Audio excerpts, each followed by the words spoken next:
In today's episode, we're going to be focusing on an app called JustChords. If you haven't heard of it and you're a musician, it is similar to OnSong, except that it actually works. Yeah, I'm not a real big fan of OnSong. I've used it for years, but it's always seemed problematic to me, and the learning curve was quite tremendous, but it's just quirky. However, JustChords has something very special, I think. Granted, there's some things OnSong does good, but I think in an all-around package, JustChords really has it put together just right. So in these upcoming episodes that I'll be doing, and I don't know how many episodes are going to be, but I will definitely show you how JustChords is a lot better than OnSong. So let's just go through a quick, brief overview in this video just to kind of get you acquainted with the layout. So here is typically when you open it up, you'll come up with this library, and you'll have a library. And in the library, you'll have where all your songs sit in one little area. You see, I got 403 songs. Yeah, and some of them ain't completed yet. I'm still working on it because I transitioned up from OnSong on over to this, so I'm still working on some of them. But they also have tags, so you can tag things. And so I use that for tagging them as, different kind of genres. Okay. Then you have the artist, so you can select the artist that you want to just focus on. Maybe you just want to focus on Carol Robertson songs, and there you are. Okay. Then, of course, you have recents. If you click on that, that's everything that you've been recently working on. Recently deleted, maybe you deleted something, and go there for a little bit until you decide to either trash it or revive it. Right here is where you add a song. Right here. Now there's this button right here. And this, when you click on that, that's for a lyrics window. So don't get that confused. You'll see that plus there. You say, oh, maybe I just create the song there. No, it's actually right here, add song. Down below that is your set list. So you can create set lists.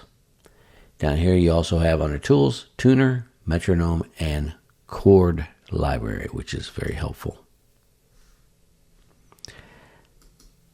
Next, we have up here at the top, you have this little thing here. If you click that, it collapses the side window. Click it again, it reopens it. And by the way, before I get off track, this is for a Mac desktop or an iPad or an iPhone. Okay, so you can use it interchangeably. And that's why I like JustChords, because the problem I always have with OnSong is the syncing from one device to the other. Granted, you can make it work, but it's very, very quirky. Very quirky.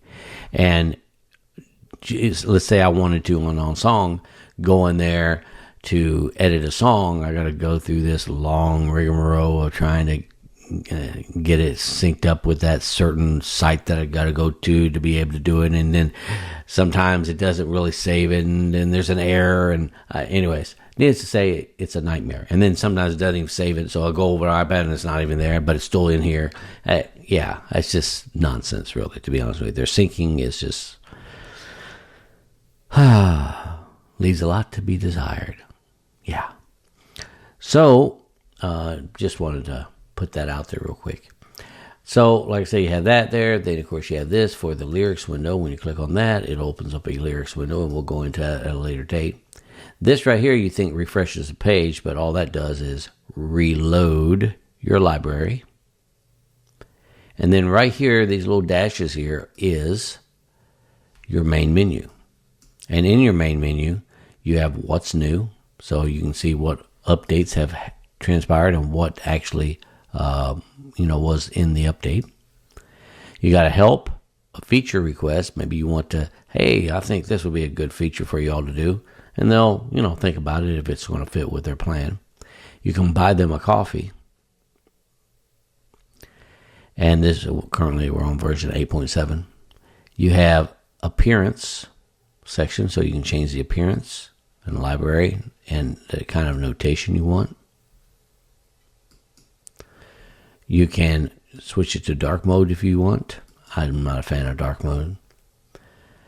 Then, of course, you have use iCloud as your data source. So I have that clicked on. And then, of course, backup and restore takes you to another set of menus. And this is where I will back up my JustChords.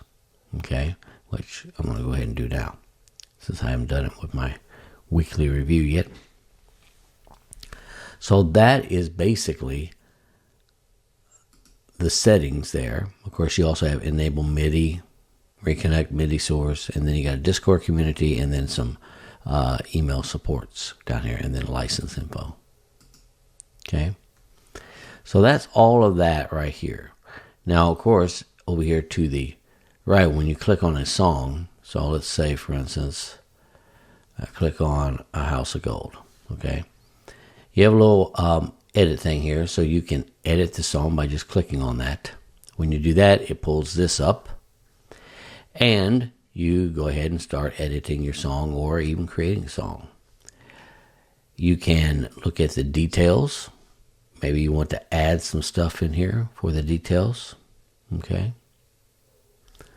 You have sheet music you can add to this. You got a preview of what it's going to look like in the actual window. Okay. And then, of course, you can save it to get out of there. Okay. Now, let's open that back up.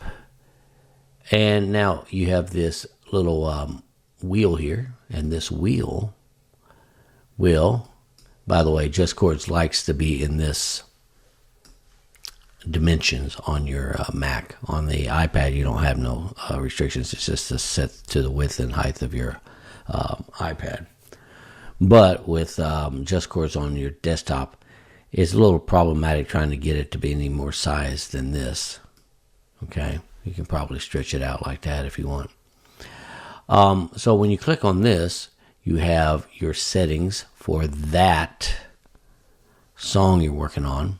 And so you, or actually it's like a general layout, and then you have a song specific layout.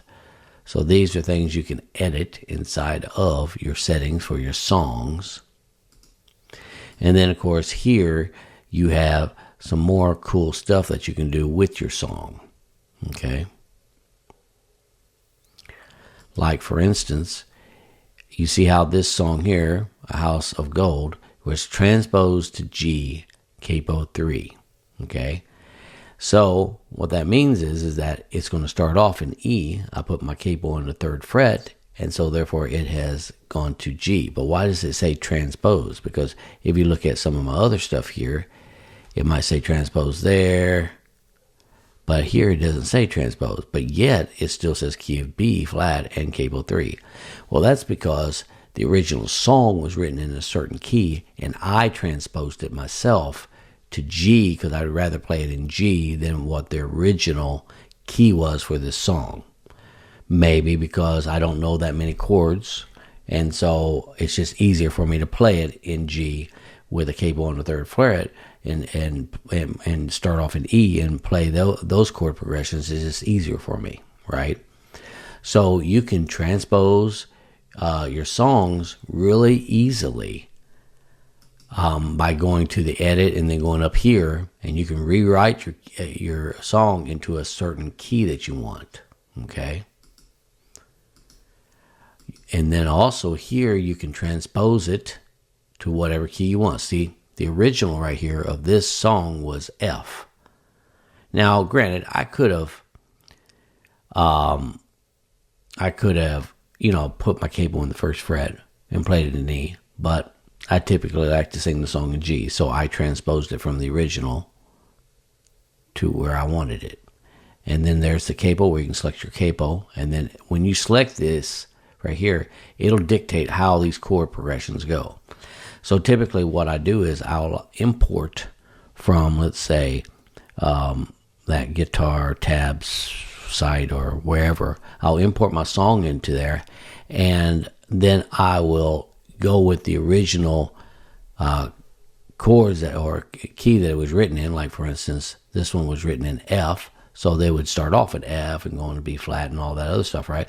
But I don't play it like that, right? So when I transposed it to G, it transposed this to G, and then when I put the capo of third fret on there, it went ahead and readjusted this, so therefore my key that I'm starting out is E, but it's really G, but it's just that chord progression is E, A, E, right? So this is a way that you can actually do all kinds of cool little stuff with this. The song structure here, you can switch this around if you want. You can do chord beats, notes, and drawings. You can export this to a PDF JustChords file or a chord profile, which I find kind of useful sometimes. And so also, when you add a song, you can search online for that song, go through a songbook, or write the song, or paste it from a clipboard, or import the file if you have it saved somewhere on your computer. Maybe you have it as a text file. Okay? So when you search online for a song, right? Let's say I want to look for Peace in the Valley, right? You hit enter, and it does its little search, and now it has found There Will Be Peace in the Valley, which is what I'm looking for, right? So when I click on that, it'll pull it up, and if you get different versions of it, this is very handy before you import it, so you don't have to import it and then say, oh, well, I don't like that version, let me delete that and go re-import it. It gives you a little preview of what you're going to be importing. Like, for instance, this one, I don't like, because why create the chords there and then not create the chords down here? That's kind of laziness. So I'll go back out, and then maybe I'll click on this one, see if this is going to fit the format that I want. And that's kind of closer to what I want, right? And then all I do is hit the import button, and it'll import that song directly in there in this exact format. Then I can go in there and edit out all this extraneous information that I don't need. It's really, really, really helpful. Of course, I'm not going to do that because, well, I already have that song in here. I don't want to duplicate. Also, if you notice here on the song, you got a tab here where you can go to the actual sheet music if you've already put that in there, right? Right here is for the actual lyrics of the song, and down here it shows you your composer, your lyricist, when it was copywritten, because you put all of that information into the edit window, into the details right here. See how that works? Pretty cool, huh? So anyways, like I say, this is just a really, really, really brief episode. But I did want to kind of give you a brief overview of how JustChords, I think, in my opinion, of course, what's my opinion worth anyways? But in my opinion, it is a lot better than OnSong. I just like the way it functions better. I'll show you later in other episodes how it functions on the iPad. Granted, the scrolling is a little wonky, but for the most part, it really does work very well. I prefer it over OnSong. In fact, I ditched OnSong's subscription plan for this free app. You see that section where it said, buy me a coffee? If you find his program very useful, buy him a coffee, because he deserves it for the development that he's done. So that's pretty much all I got for today's episode. I do hope that you enjoyed it, and if you did, don't forget to hit that like button right down below, somewhere down there. And if you got any questions, feel free to put those down in the comment section as well.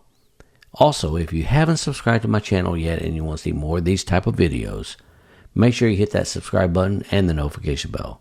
With that being said, I want to wish you all a wonderful week, and I'll catch you next episode. Take care. Bye.